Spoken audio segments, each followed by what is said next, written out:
کچھ روز پہلے میرے دوستوں کے درمیان ایک مباحثہ چھڑا تھا کہ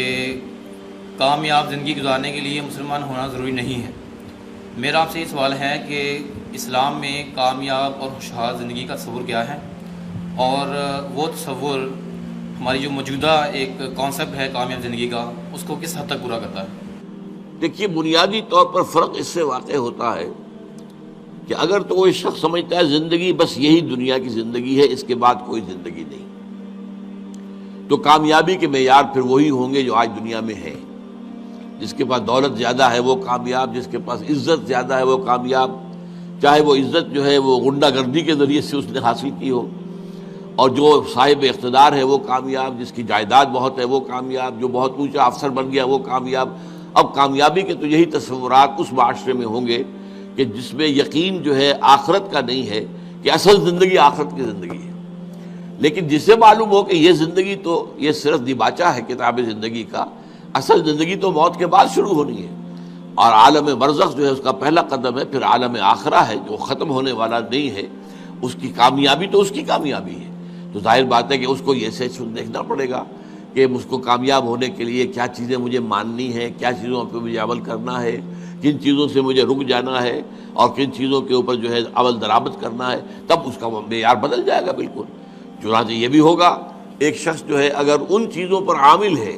جو قرآن نے بتائی ہے کامیابی کے لیے لوازم، تو چاہے وہ بالکل قلاش ہو، مفلس ہو دنیاوی کے اعتبار سے، چاہے وہ ایسا آدمی ہو کہ جسے کوئی پہچانتا بھی نہ ہو، کوئی بھی ہو، جیسا کہ حضور نے فرمایا لوگوں میں سے کچھ ایسے بھی ہیں کہ جو اگر کہیں کوئی رشتہ کرنا چاہیں تو ان سے رشتہ کرنا پسند نہ کرے، کسی محفل میں وہ بار نہ پا سکے،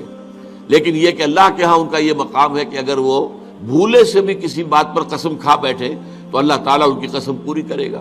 تو یہ معیارات جو ہے بالکل مختلف ہو جاتے ہیں کہ چاہے انسان مفلس ہے، چاہے انسان کے پاس کوئی جائیداد نہیں ہے، چاہے انسان کی کوئی شہرت نہیں ہے، چاہے انسان جو ہے کسی اقتدار اور کسی اختیار کے منصب پر، حکومتی منصب پر فائز نہیں ہے، لیکن اگر سورۃ العصر میں جو 4 باتیں بیان ہوئی ہیں وہ اگر اس میں ہے تو وہ کامیاب ہے۔ والعصر ان الانسان لفی خسر الا الذین آمنوا وعملوا الصالحات وتواصوا بالحق وتواصوا بالصبر۔ یقیناً اللہ تعالیٰ جو ہے قسم کھا کر کہہ رہے ہیں، زمانے کی قسم ہے، تمام انسان خسارے میں ہیں، ناکام ہیں، گھاٹے میں ہیں، برباد ہیں، سوائے ان کے جو 4 شرطیں پوری کریں، ایمان لائیں، نیک عمل کریں، اور حق کی ایک دوسرے کو تاکید کریں، اور صبر کی ایک دوسرے کو وصیت کریں۔ یہ 4 چیزیں اگر ہیں تو جیسا کہ میں نے کہا، چاہے دنیا میں اس کی کوئی حیثیت نہ ہو، کوئی اسے جانتا نہ ہو، غیر معروف شخص ہے اور بڑی مشکل سے اس کی جو ہے 2 وقت کی یا 1 وقت کی روٹی اسے ملتی ہے، وہ کامیاب ہے اللہ کے ہاں۔ لیکن اگر یہ 4 چیزیں نہیں ہیں تو چاہے وہ بادشاہ ہو، اور چاہے وہ کوئی ڈکٹیٹر ہو، اور چاہے وہ کوئی کروڑ پتی ہو، ارب پتی ہو، اور چاہے کچھ بھی ہو، وہ ناکام ہے۔ تو یہ معیارات بدلے۔ البتہ ایک بات ذہن میں رکھیے، اسلام بھی انسان کو دنیا میں بھی کامیابی عطا کرنے کا جو ہے وہ ایک وعدہ کرتا ہے، لیکن اس کے 2 درجے ہیں۔ پہلے اسلامی انقلاب لانے کے لیے تو قربانیاں دینی پڑیں گی، تکلیفیں جھیلنی پڑیں گی، فاقے برداشت کرنے پڑیں گے، جان و مال کا نقصان برداشت کرنا پڑے گا، اس کے بغیر اسلامی انقلاب نہیں آ سکتا۔ ہاں، جب اسلامی انقلاب آ جائے گا تو پھر یہ ہے کہ عوام کی بنیادی ضروریات، اس کے لوازم جو ہے وہ پوری کرے گا، نظام خلافت پورا کرے گا، انڈر رائٹ کرے گا، اور وہاں پر یقیناً پھر اللہ تعالیٰ کی